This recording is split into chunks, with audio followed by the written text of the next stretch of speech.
Assalamualaikum warahmatullahi wabarakatuh. Di sini kami dari kelompok 2 BKPI 4H yang beranggotakan saya Berta Rizalya dan rekan saya Anida Fauzian Imtiaz dan Ana Zakia Ulil Ulia akan membawakan materi teori perkembangan anak. Apa sebenarnya pengertian perkembangan itu? Istilah perkembangan, development, dan pertumbuhan, growth, dalam artian biasa memang hampir sama. Keduanya dapat diartikan adanya perubahan dari keadaan sesuatu keadaan lainnya. Namun, pada istilah pertumbuhan dititik beratkan pada perubahan fisik, sedangkan istilah perkembangan digunakan kalau lebih menekankan pada perubahan psikis. Sebagaimana Mons DKK menuliskan istilah pertumbuhan khusus dimaksud bagi pertumbuhan dalam ukuran badan dan fungsi fisik yang murni, sedangkan istilah perkembangan lebih dapat mencerminkan sifat-sifat yang khas mengenai gejala psikologi yang nampak dan tidak dapat disangkal bahwasannya pertumbuhan fisik mempengaruhi perkembangan psikis karena keduanya saling mempengaruhi. Dalam penjelasan mengenai teori perkembangan, terdapat perbedaan di dalamnya mengenai apa yang termasuk dalam perkembangan dan mengenai cara perkembangan berlangsung.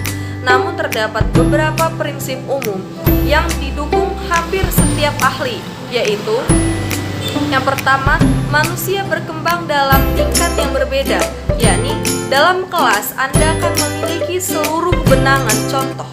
Mengenai tingkat perkembangan yang berbeda, beberapa siswa akan lebih besar, terkoordinir lebih baik, atau lebih dewasa dibanding dengan siswa lainnya.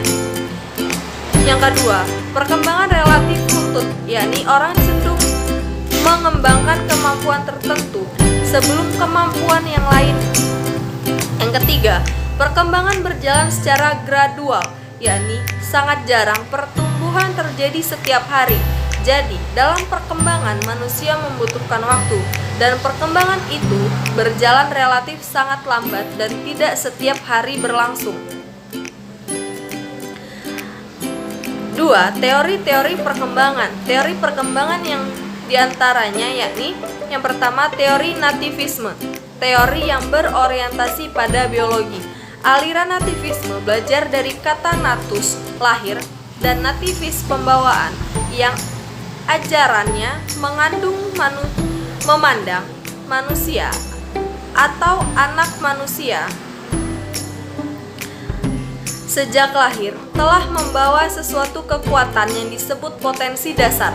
Aliran nativisme ini bertolak dari Leibnizian tradition yang menekankan kemampuan dalam diri anak, sehingga faktor lingkungan termasuk faktor pendidik kurang berpengaruh terhadap perkembangan anak dalam proses pembelajarannya. Dengan kata lain, bahwa aliran nativisme berpandangan segala sesuatu yang ditentukan oleh faktor-faktor yang dibawa sejak lahir.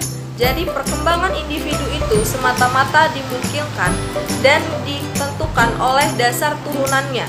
Misalnya, kalau ayahnya pintar, maka anaknya akan menjadi pintar. Begitu juga sebaliknya. Pada penganut aliran nativisme berpandangan bahwa bayi itu lahir sudah dengan pembawaan, baik atau pembawaan buruk. Oleh karena itu, hasil akhir pendidikan ditentukan oleh pembawaan yang sudah dibawa sejak lahir. Berdasarkan pandangan ini, maka kelebihan pendidikan ditentukan oleh anak didik itu sendiri. Ditekankan bahwa yang jahat akan menjadi jahat dan yang baik akan menjadi baik. Pendidikan yang tidak sesuai dengan bakat dan pembawaan anak didik tidak akan berguna untuk perkembangan anak itu sendiri dalam proses pembelajaran. Bagi nativisme, lingkungan sekitar tidak ada artinya, sebab lingkungan tidak akan berdaya dalam mempengaruhi perkembangan anak. Penganut pandangan ini menyatakan bahwa jika anak memiliki pembawaan jahat, maka dia akan menjadi jahat. Sebaliknya, maka jika anak mempunyai pembawaan yang baik, ia akan menjadi baik.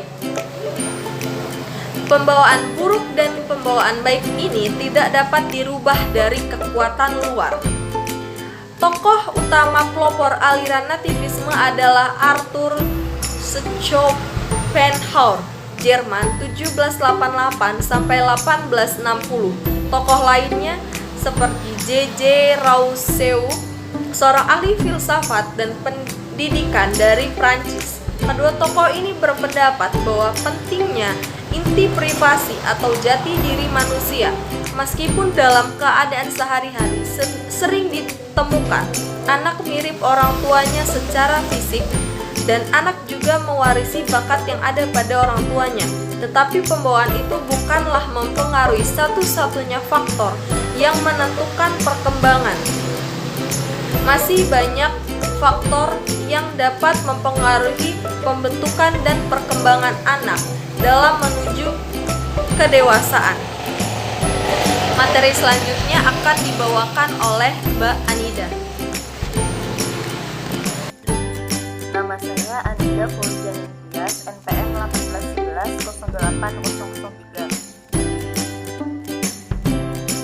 Selanjutnya, 2. Teori empirisme atau teori lingkungan.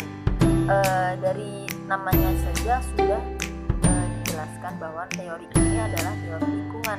Jadi, teori empirisme ini beranggapan bahwa potensi yang dimiliki oleh seorang anak itu berasal dari lingkungannya, bukan dari sejak dia lahir. Dan teori empirisme ini menganggap bahwa anak yang baru lahir di dunia ini bagaikan kertas putih yang kosong, yang bersih gitu. Jadi coretan-coretan dalam kertas tersebut itu tergantung di lingkungannya gitu, lingkungan pendidikan, lingkungan keluarga, bagaimana lingkungan itu memfasilitasi anak tersebut untuk berkembang.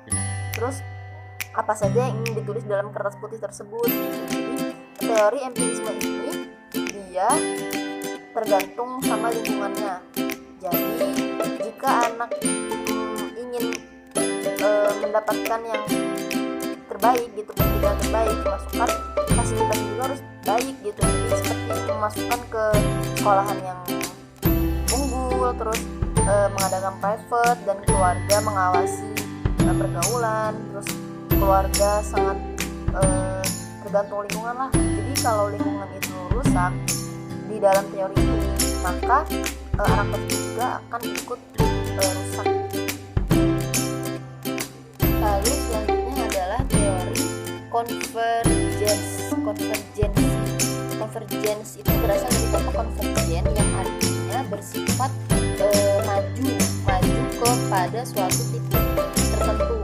Jadi maksudnya itu teori ini mengambil dari kecerdasan suatu orang itu dari keturunan dan juga dari lingkungan.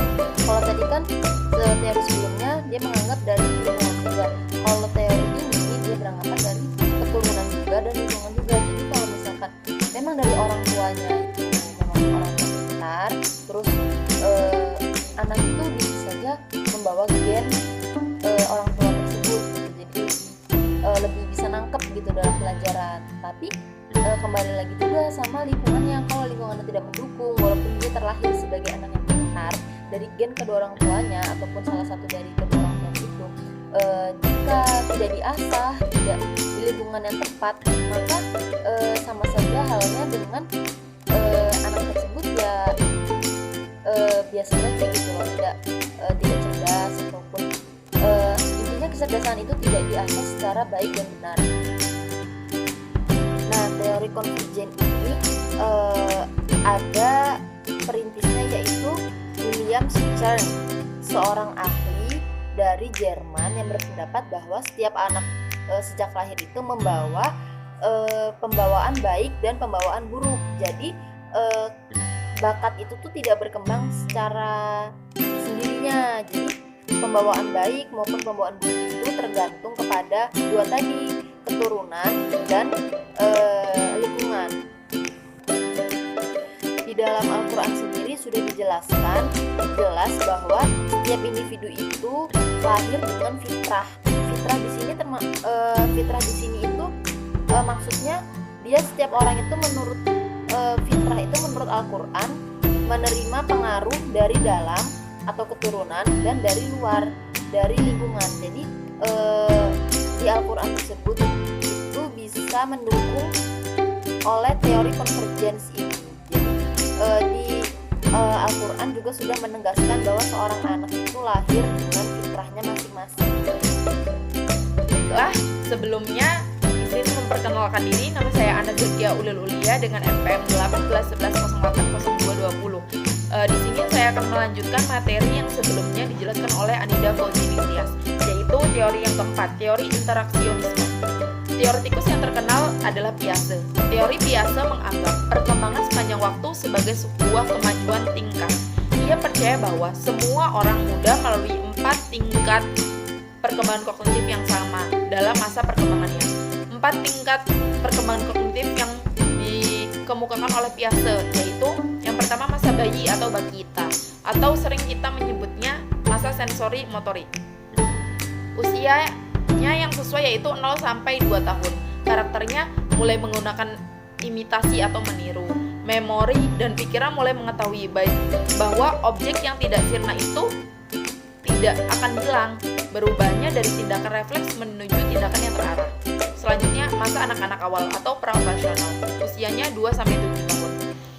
Karakternya mulai berkembang bahasa dan kemampuan berpikir dengan bentuk simbolis, mampu memikirkan operasi secara logis, memiliki kesulitan mengetahui sudut pandang orang lain. Selanjutnya tingkat operasional konkret, usianya 7-11 tahun, mampu memecahkan masalah-masalah konkret dengan cara logis, memahami hukum perlindungan.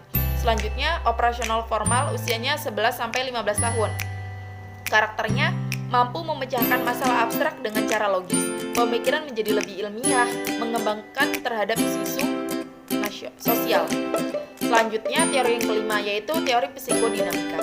Teori psikodinamika adalah teori berupaya menjelaskan hakikat dan pengembangan kepribadian. Unsur-unsur yang sangat diutamakan dalam teori ini adalah motivasi, emosi, dan aspek-aspek internal lainnya. Teori ini mengasumsikan bahwa kepribadian berkembang ketika terjadinya konflik-konflik dari aspek-aspek psikolog tersebut, yang umumnya terjadi pada masa anak-anak.